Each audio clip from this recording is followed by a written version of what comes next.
All right, here we go, everybody. Welcome to Book Think number 12. And today I have a very special guest, Britton, from the YouTube channel Some Okie Dude.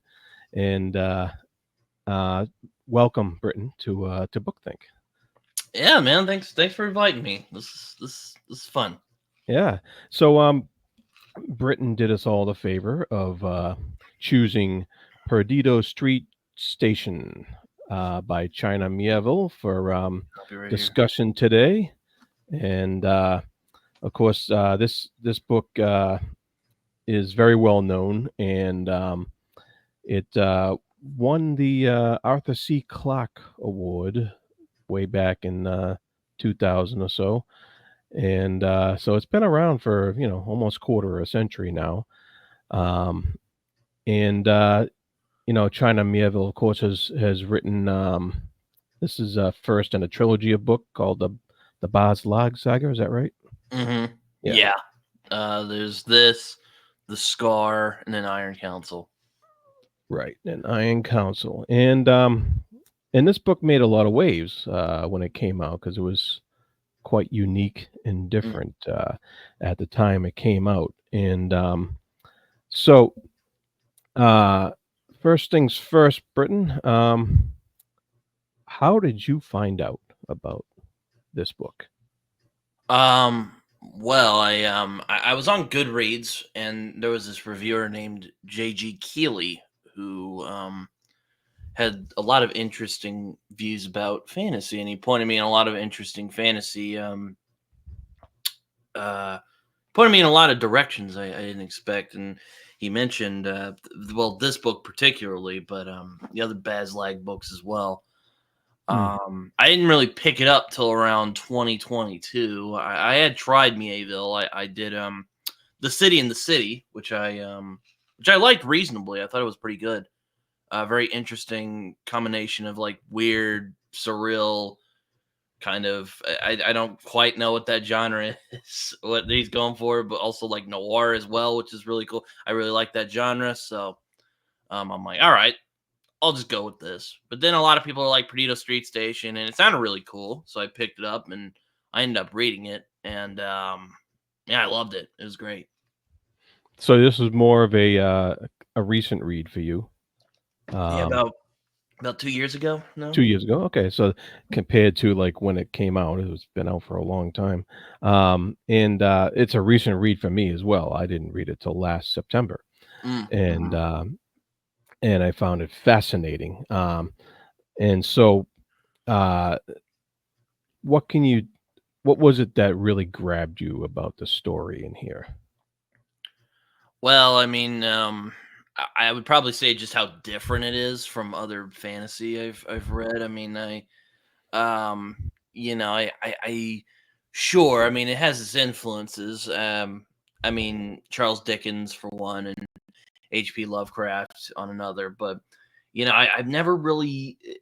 What really grabbed me was I'd never really seen a book like this before. And also I hadn't. I also loved, and this is brought up in a lot of reviews about Perdido Street Station, but I really love how Mieville makes New Crobazon into almost a character in and of itself. Yeah. Um, it's very descriptive with the world building and I mean, I think I'm a big sucker for great world building, and Mieville just does it, and he makes it look easy. I don't know how he did it, but he does it very well in this. Yeah, I don't know about making it easy, but he definitely puts the reader through their paces when it comes to the descriptions of his world in this city of New Crobazon? Yeah. Um his descriptions, especially in the opening prologues and chapters Hmm. of this place, were so visceral. They were like Hmm. so in your face and so really like the like the dregs of the flush and the goo and the The sitting there. smells too, you're like, "Oh Oh, god."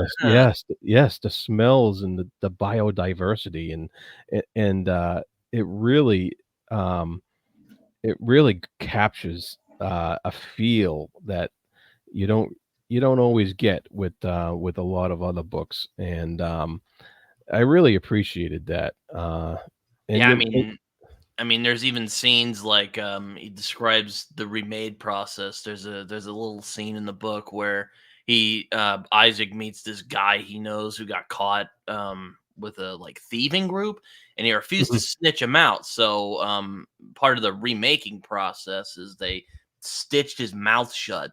But then he tried to like reverse it by cutting it, and he describes like how he did it and like just how jagged it was, and it gives you the shivers. Yeah, yeah, and so, just so everybody knows out there, this is gonna be full spoilers, going forward here, um, so don't worry about spoilers there, Britton. Oh, I We're was about gonna to say, that's like a little moment. It's not like a big, like, yeah, you know, it's we're just gonna kind of get into it, and so so there is, like, elements of horror in this fantasy book. oh There's, yeah. there's a horrible monster, first of all, Mm, with the moth that's, shown on the cover there, and, I found that creature to be like a truly frightening creature that, you wouldn't wanna yeah, run across. the slake moth is what it's Like moth, called. yeah. It's yeah, it's really it's quite freaky. Yeah, and it's even more freaky because well, as a friend of mine quite aptly put it, this whole mess started because someone got greedy for drugs. That's right. Yeah. Because the government and really the world of New Crobazon is very corrupt. It's not a fun place. I often joke. I'm like, yeah, if you even pointed a gun at me, I wouldn't live there. So even though I love it, no, I love this setting. Yeah, and, but what else about this story that kinda speaks to you? Like, what what brought out your love for this story, and how you relate to it? Well, I mean, I really well for one, I really love how he builds the world, and he just like even there's like little, you know, um there would be like like a sentence or just sentences he would throw out um where it really captures your imagination, like how Isaac and Yagarick talk about where Yagarick came from, and he Yeah. describes how his people, they literally drag, they're almost like how I would describe it is like the Israelites in the desert for 40 years, except that's just how they live. They drag this gigantic library around, and you're just kind of like, how does that work? I want to see that. And he's really good at that. He does that a lot in this book. Um, Mhm. it's also really like thematically really interesting. I think there's a lot of discussions in this. My friend John, funnily enough, there's a lot of discussions of otherness in this book, Yeah. and like cultural incomprehensibility. There's also themes of I was talking about this the other day of judgment. There's a lot of Mhm. like themes of punishment. When is punishment just, and when is it just cruel and unusual? We see this with the remaking process, Yeah. and another character later on in the book, because he did something that was really wrong, but he never specifies what it is until later on. Yeah. Um, but Yeah, how does he define it? He defines it as, his crime. Uh, I can't remember the name. he calls it sorry, my cat wanted in. He calls it choice theft in the Choice second theft, yeah, degree, theft of choice, that's right, yeah, and and you yeah, just kind of shrug, and you're like, what is that? And yeah. It was very clever, though, it's very clever how, yeah, how he worded that, and it was it gave it a unique cultural resonance to the bird people. I don't remember what they were called, but it definitely was like, oh, that's different, and how he phrases that, and how it comes out later, and what it actually is, and um, but that's it. If you really think about it, uh, theft of choice. Mm, It really is a big crime. Like mm, you take away somebody's ability to choose what they are doing at any point in time, and you take away that person's own agency, really. And mm. I love he explores that theme pretty heavily in this book. Not only with Yagarick, is it Yagarick, the bird's name? Yeah. Yeah, not only with him, but with with some of the other characters too, like the insect lady. What was her name? I think it's Lynn. Yeah, Lynn. Lynn. Yeah, yeah. And he explores that with her. He explores that even with Isaac, the main character, and Hmm. some of the some of the things that he was choosing to do. At some point, he felt like he had no choice but to do things, Hmm. and it's really interesting in that manner. Because how do you feel about Isaac as like he's kind of the main character, Yeah. even though they explore a lot of other characters, but he's kind of the main character. And so, how do you feel about him as the protagonist? Yeah, he's an interesting choice for a protagonist because he's not really a typical fantasy protagonist. He's what's called it's like a rogue scientist, I think, or something like. He's basically a mad Yeah, scientist. yeah, Except he's more amiable and he's not like doing things that are evil. Well, right. mostly.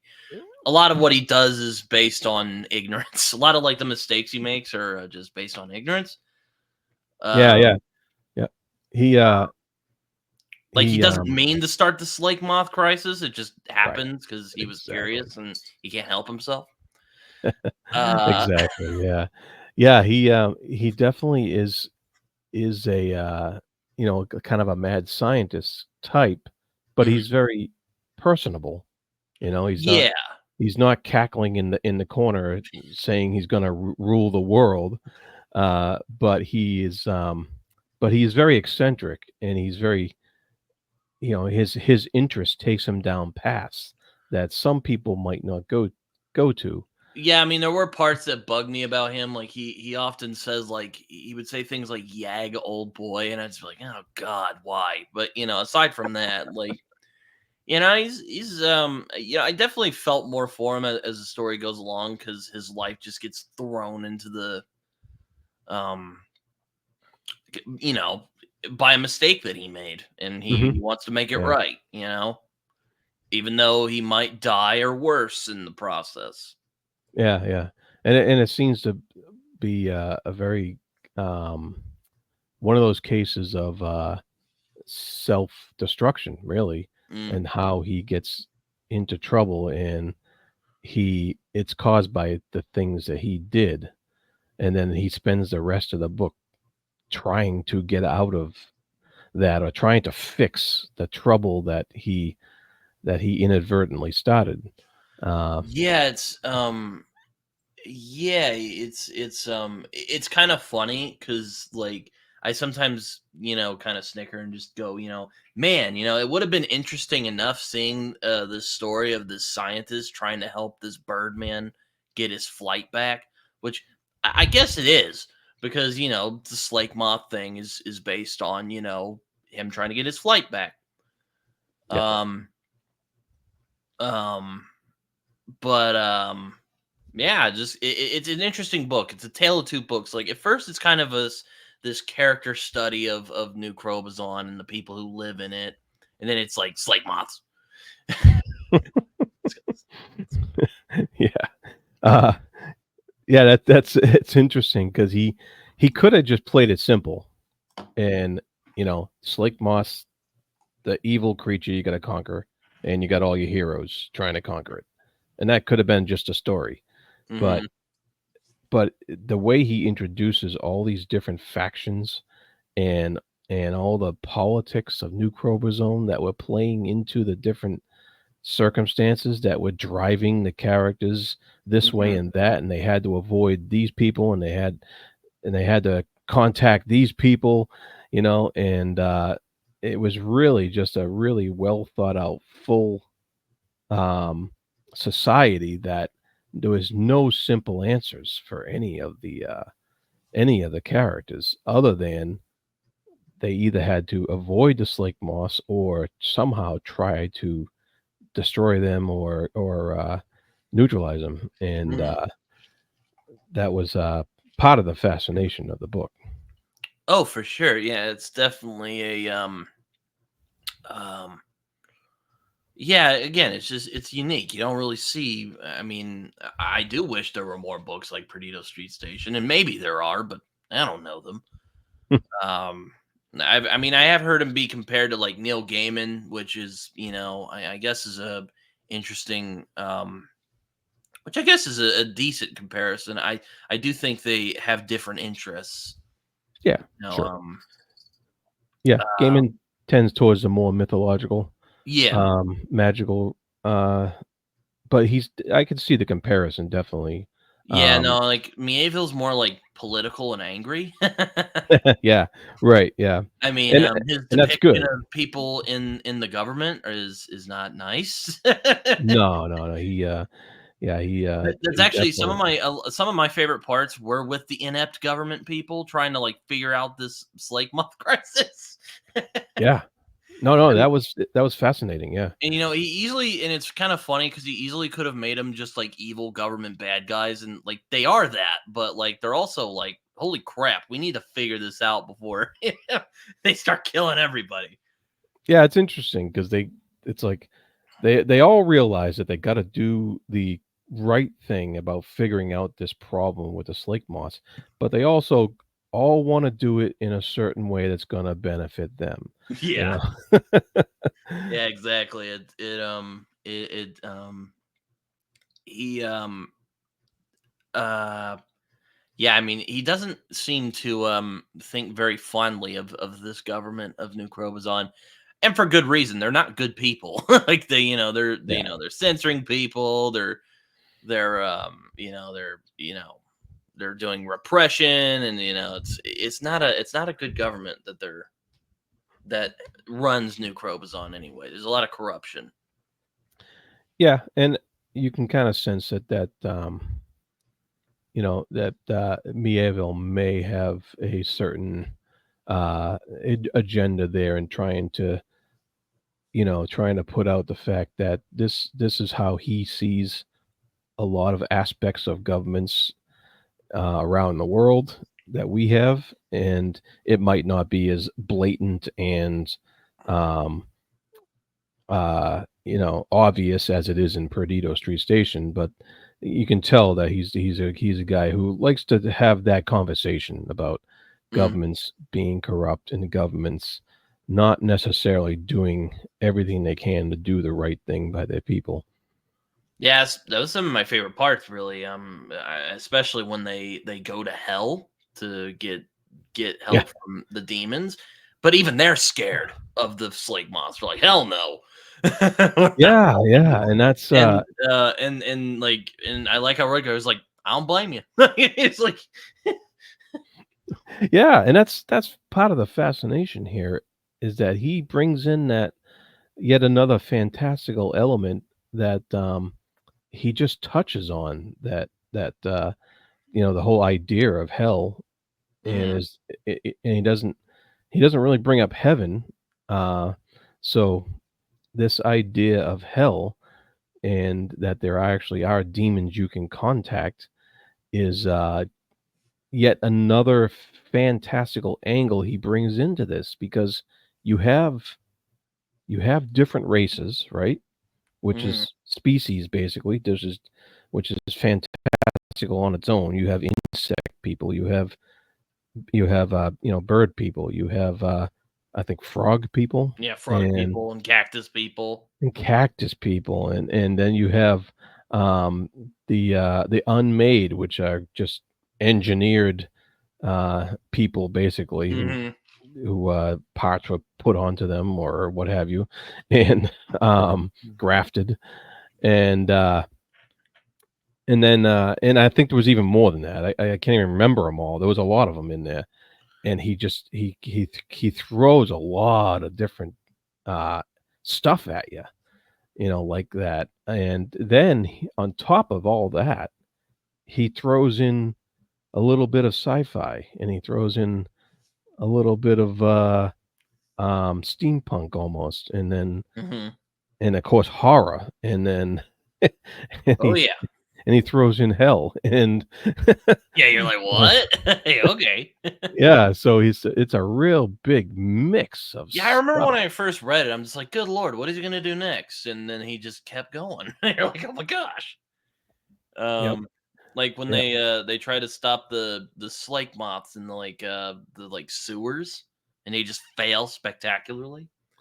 Yeah, right. Um, Yep, and, yeah, and he even threw in, little nod to role-playing games, yeah, um, and, he had the adventuring group, and of yeah, course, and some of them get killed off, and yeah, it's like, dang, and, so that you was know, kind of a little wink and nudge towards the role-playing game genre.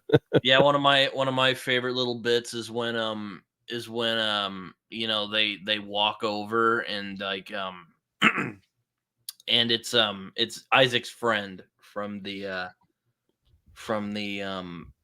underworld, and he's like, "Yeah, I got this guy. He's called Mr. X. He's gonna help us out." And you're like, "Oh, Mr. X, he's gonna fuck some shit up, right?" Like, not even like 2 chapters in, he gets like killed by Slave Moth. You're like, "Dang, Yeah, crap, man, come on."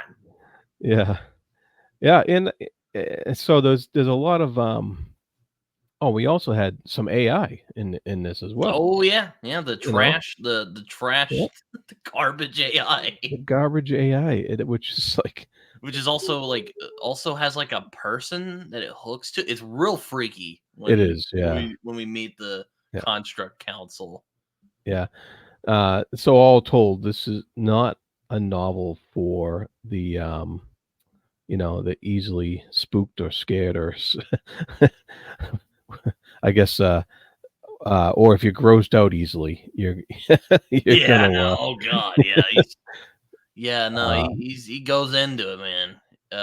Like, oh, what's one part? well, Um, the grafting, the the descriptions of the AI using the human as a kind of like a battery almost. yeah, The, uh-huh, the how the slake moths, get their how they feed yeah, on yeah, people is yeah. just horrifying. It's like Yeah, another one of my favorite parts is when they kidnap Isaac's old boss, and Isaac hates him, and he's like, "Can we reverse this?" He's like, "You can't." Like, I hate to yeah. tell you it.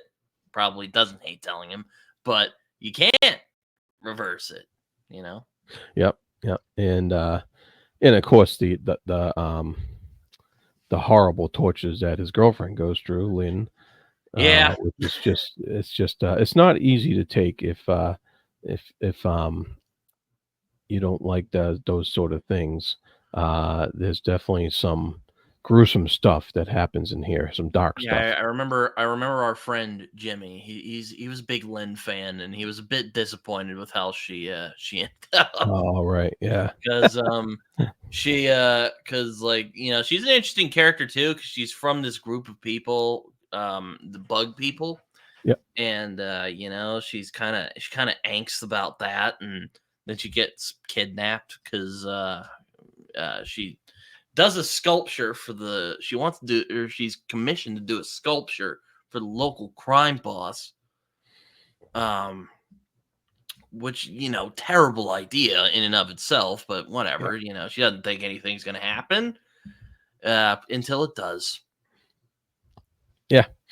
Yeah, I kind of wonder about that. It's like, uh, I going in that she was very um, excited about the possibilities of what she could do with such a specimen to create her art Yeah, from. because Mr. Motley's like Um, this just slug man. It's he's like really weird. yeah, he's grafted in all sorts of ways, and as one of the all these weird appendages and stuff like that, and um, so he's gross in and of himself to read about the description of him, and then she's trying to create her because I guess the bugs use their own saliva to mold and Hmm. create these works of art, and she's trying to create the ultimate work of art, really, Hmm. um, and that's what draws her in, and she has her doubts about it, of course. It wasn't like just blindly walking into this thing, but she's always, her character was built up well enough to realize that she's smart enough to have her doubts about what's going to happen with this project, but she also can't resist you know such an artistic endeavor that might be beyond anything she's done before. Uh, Yeah, no,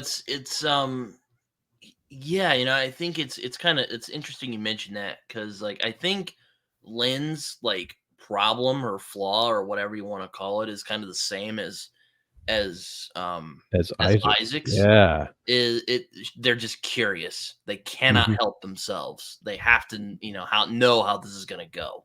yeah, And they're very work focused on what they're doing, yeah. and they want to achieve more than what has been possible so far. Yeah, and like later on it really bites Lynn, but I'm sure we'll get to Yes. that. But Yeah. like it's interesting like both of their, which I guess that's why they got together, cuz it's appropriate that they're together, I should say. I don't know if that's why they got together. But um because both of them are flawed in that way. They're just very, their curiosity kind of overrides their common sense. Yeah. Yeah, and another thing about this book, he has a lot of cool twists and turns when it comes to the plot. Oh There's yeah, for sure. there's, like, plenty of surprises in here where you're like, "Oh, I didn't know it was going there," and, I really like that about the book as well. So you rated this as probably one of your favorite books, um, Yeah, it's ev definitely jumped up on there. It's ever or just in last year, or what do you think? well, just it was my favorite book I read in 2022. I don't know if it's an all time favorite yet, but it's definitely a book I think about often when I talk about like great modern fantasy.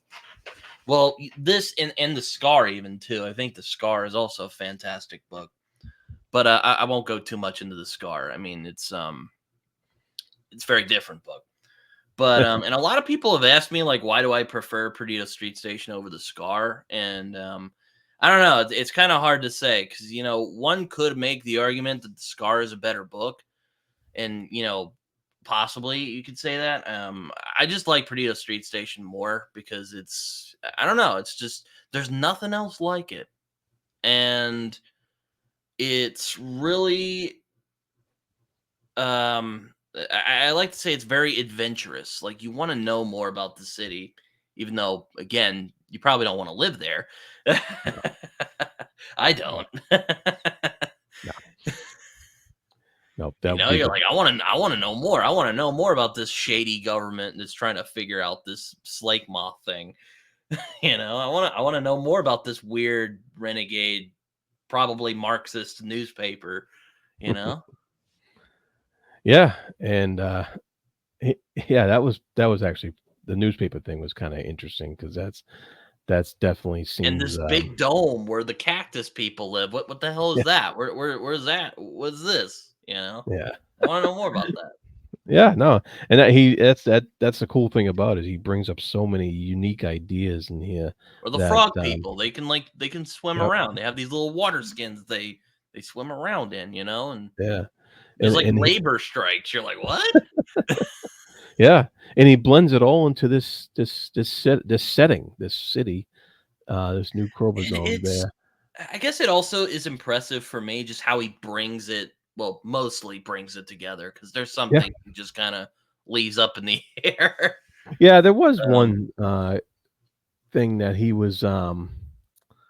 that he kinda left it up in the air. It was kinda like, he brought in this kind of, character that was, like, this reference to some other literary trope, and he kinda just came in, like, I think his name was Jack or something like that, and he kinda just came in and shot a few things, and oh, then yeah, yeah, yeah, that's, oh, kinda yeah, saves the during the climax? yeah, Yeah, he kinda yeah, saves the day, and then he's gone, and yeah, they mentioned him a few times, like, as a legend earlier on in the book, but yeah, yeah, yeah. didn't really get much about him, and then and I was just like, "Hmm, what's up with that?" You know, but, Yeah, uh like, I really like that he tickles your imagination a lot in this book, and as much as I enjoy The Scar, and I think The Scar is a great novel, I don't know if it does that quite as much, you know, it's more, about the story of Armada, which is this other setting. Um, I mean, it is a great book, though. I do recommend people check it out. But with Perdido Street Station, I really love how he tickles your imagination with these weird, you know, out there things yeah, he like certainly does. slake moths and you know, where do they come from? Yeah, there's even a little Yeah. discussion like, oh man, when we captured them, like apparently they were and there's that implication like, okay, if these are apex predators out here, what hunts them? Because there's something keeping them down. And it really freaks you out. You're like, oh man, I don't even want to think of that. Yeah. Stuff like that. You know, it's the gift that keeps on it's one of those books, it's a gift that keeps on giving. At least I think so. Yeah, and then we haven't even mentioned the sentient spider Oh my god type gosh. thing, Yeah. whatever that One of my was. favorite characters, the Weaver. The Love Weaver, him. yes, yep, He's so fun. That's another one of my favorite scenes when they go to when the government goes to meet him and they're like, "So what's up with the Weaver?" And he's like, "He's obsessed with scissors for some reason. Just give him scissors and he'll be fine." Because they don't yeah, even know how it works, you know. And he's yeah, great. He'll just do random stuff, you know. Like he's very much in that kind of like it's like he has like it's kind of Lovecraftian because you don't really understand because like he is on a level that other people don't understand. yeah, he seems quasi-dimensional almost, Yeah. and he's there and he's not always there, and that that whole fascination with scissors, and it kinda reminds me of, like, all the Greek myths of the fates who, use scissors to cut people's strands. Mhm. When their fate is done, that kinda looks like a web, and of course, spiders are in a web, and so he was kinda playing with that imagery, and, I I didn't think of love it how like he that, but yeah, that's a good point. That's a good point, yeah, I Jerry. love how he did that, and he, and it's funny because we mentioned the hell earlier, the Yeah. devils, and the only reason they went to the spider is because the devils wouldn't help them, Yeah, that's the only so that reason they went to hell is because they're or no, that's the only the reason they went to the Weavers because hell the was not weaver. gonna help them. Right, so it's like, "Wait a minute, hell's not your last resort? There's a last resort beyond hell?" Yeah, exactly. And, Uh, like, I love how even, the mayor is just like, "I don't know how this is gonna go," and, right. you know, Yeah, so it and just another one of my favorite bits is when, like, he basically agrees and he just, like, does some weird eldritch things, and then he just turns around and goes, "I think he'll agree I think he'll help us." yeah, And that's the end of the they they chapter. weren't sure. Yeah, that's right, I remember that chapter end, it's just like, he's gonna help us, right? Yeah, I think so. Yeah. And then he just like randomly he's like, "Hey Isaac, hello, come Yeah. with me." And you're just like, "What?" Now, Yeah. when him and Isaac are together, that is great. Like they're just cooking together. Because of course Yeah. Isaac is fanboying. He's like, "Look at this! This is this weird. I could gain so much knowledge from this spider." Yeah. A lot of great character interaction, in the book because he creates these wild characters, and then he has And then them. he like takes their ears, or not like Ah, that's just right. like one of their ears. He It's so snips their weird. ears. You're Yeah. like, oh, it's like, okay, you can travel with me, but I I'm gonna have know. to take one of your ears. And they're like, what? In Why? that I know. In that scene, I'm, like, grabbing my ear as I'm reading it. It's like, don't worry, it'll be painless. It's like, Yeah. no. And yeah, and it's great having all these characters in scenes together because 'cause they're so unique and divergent, and then they come into a scene together, and it makes the scene between them electric. It's like, "Oh, yeah." Hmm. You wanna read their dialogue because they're so well thought out, the characters are, so it's, And it's a lot of also fun. interesting, like the cultural differences, because Yagarick even recognizes the Weaver because they have a different, Yeah, conception of the Weaver in their culture. that's right. Yeah, yeah. Yeah, and that was fascinating too, how the different cultures view this almost quasi mythological being that actually exists, in a different way, and which also leads into like how the Greek myths work too. Different societies viewed fates as different aspects and stuff like that. And So then the mayor's just like, What the hell? He said he was gonna help us, and he just helped these enemies of the state." And they're like, "Bro, it's the Weaver. We never understand what he's getting at. Like, just it's fine." yeah, Now there are a couple scenes that I'm kind of like, like there's one scene where like it's like the Weaver and like the headlingers, I think, the like parasites that take over people. oh yeah, yeah. Another thing that he Yeah, that's introduced. another Yeah, weird thing. Yeah, and they like fight the slake moths, and you're like, okay, yeah. And then there's that infamous carrying the oh god, I can't think of the word at the moment. It's not a pole. It's a oh, oh yeah, yeah, yeah. I don't remember the it's exact like a terminology. beam or something for Yeah, Isaac's chaos engine. right. Chaos Engine. Yeah, right. Yeah, yeah. And I thought that was a little tedious, but like that's it in terms of like issues I have with the book. Yeah, yeah, yeah, yeah, yeah. Any complaints about it is it's, so minor compared to the whole, 'cause I thought it is a long book. This edition is over 700 pages, which is pretty chunky, and, so there were some sections where I thought I got a little bogged down myself, but for somebody else, it might be different. So, it all depends on your preference. But Yeah, for sure. And yeah, I mean, yeah. Really, aside from that, like, yeah, I think this book's yeah, great. very minor complaints. Very minor complaints. No, So hey, I'm gonna share my screen here, oh, and yeah, feel free. I'm gonna ask you, what is your favorite cover for this book? Oh well, There's a lot of them. it's hard. Yeah, no, it's hard. There's a lot of. I really like the British one. I see it there. It's the one with the like little moth. It's like it's like a blimp. Kind of looks like a blimp. Not a little. It's green. It's right there.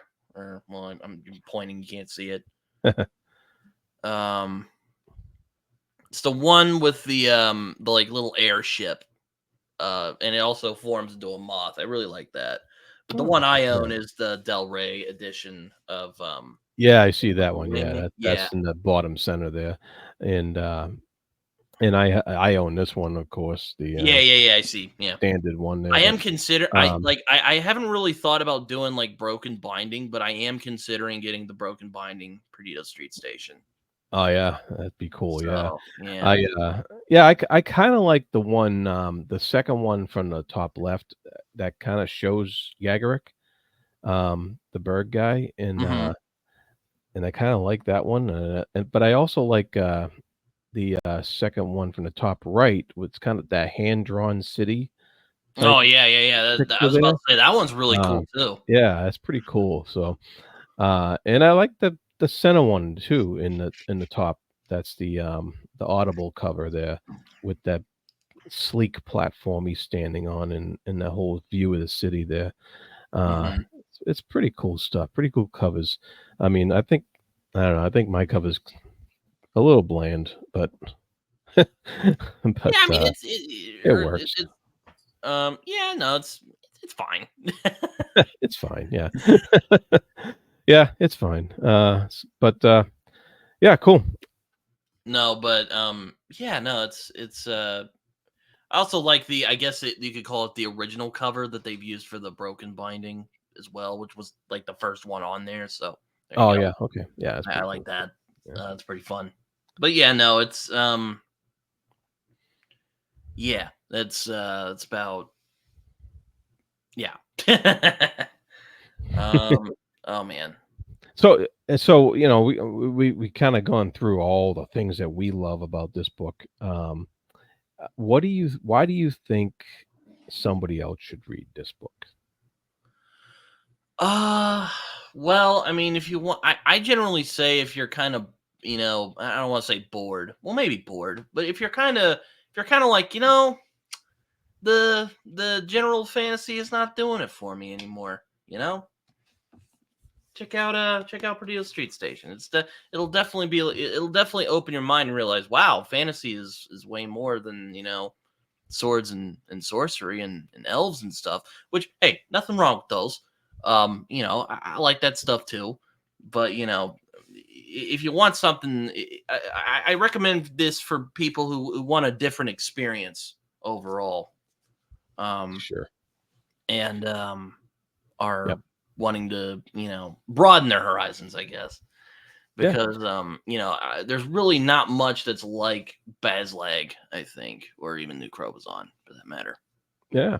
Yeah, that's my main thing, you know, and, why I named it the Fantasy Thinker channel is because fantasy doesn't have to be pigeonholed into just one type Mm, of story, and books like this prove that out, that fantasy is a very broad topic that mhm, that can be explored in so many different ways, and, which is why it has spawned so many, like, little subgenres, mhm. here and there, is because it's just a big playground that, lots of people can play at with different angles, and I think, uh, Perdido Street Station, I think China Mieville did something very special with that in, breaking a lot of molds about what people think of typical fantasy, For sure, yeah. um, and so I I mean, think not that unlike what like Neil Gaiman did with something like The Sandman or yeah, The yeah, American Gods even. yeah, no, and Gaiman did it too, and, and I think it's just very important. I think it's an important book for that reason. And this was and it's I think it's a great thing, and it's a great book just for that reason alone. Yeah, Beyond the fact, it's a very evocative book. I think yeah, that's the best way I could describe it. yeah, yeah. Uh, Beyond the fact that it's just well written and a fun story to read too. yeah, I mean, I recommend it for people who think that fantasy is just swords and sorcery and stuff. Just like I'd be like, here you go, buddy. Just take this, read it, have fun with it. Yeah, sure. Can't even believe we haven't even talked about the ending or The the ending. climax. Yeah, I remember when you read it. Because like I always like asking people who've read the book, um, this question because I think it's kind of, and we kind of talked about it a little bit. Uh, because when by the end of the book, well, there's the climax, which is also great, one of my favorite parts because it's really epic. But by the end, we meet the person who was victimized by Yagarick, Hmm. and she tells us just what the choice theft is. And what I thought was interesting, and what kind of I thought put some ambiguity on the whole thing, is she pushes back when he, starts kind of going like, holy crap, he did this, which, for spoilers, he basically did the equivalent, or either he did it or he did the equivalent of SAing this woman. Yeah, yeah, yeah, he did that. And that was the choice theft. That was Hmm. what we were talking about earlier, and that and she put some ambiguity on it, but um, and Mieville put some ambiguity on it, and I think he does that on purpose because he wants us to think about what choice theft actually means beyond just a physical assault. It's more than just that. It's taking away a choice. It's taking away a freedom of choice, But and like it makes sense too, it's yeah, just like, yeah, and that's kind of what SA is. You're it is. Yeah, you're it is, and and you yeah, had a really interesting response. I remember you said something like, it's never about like sex. It's about power, having power over yeah, someone else. absolutely, yeah. It's about it's a power trip, and it's about um belittling somebody else to make yourself feel more powerful, Hmm. and for all the wrong reasons, Yeah, exactly. and and he shows us that Mieville shows us that through those characters, and he opens up that dialogue to make you think about it and to make you really um realize the consequences of such things. And Yeah, and he kind of brings a lot of those other themes into the equation, like, yep, because it's it's not not he's just not just talking about choice theft, then talks about punishment, because yeah, Yagarick describes what his punishment was like, and he describes that they literally sawed off his his wings, yeah. wings. Yeah, And you're like, damn, like that's messed up. You it know? is, and it was his shame throughout the whole book. He carried this shame with him, and and that was it was a driving plot point, really, that Yagarick's shame about what Mhm. he did, and it makes you wonder, because we can sit here and blame Isaac for letting the yake moth the slake moths out Mhm. because he's trying to help Yagarick. Mhm.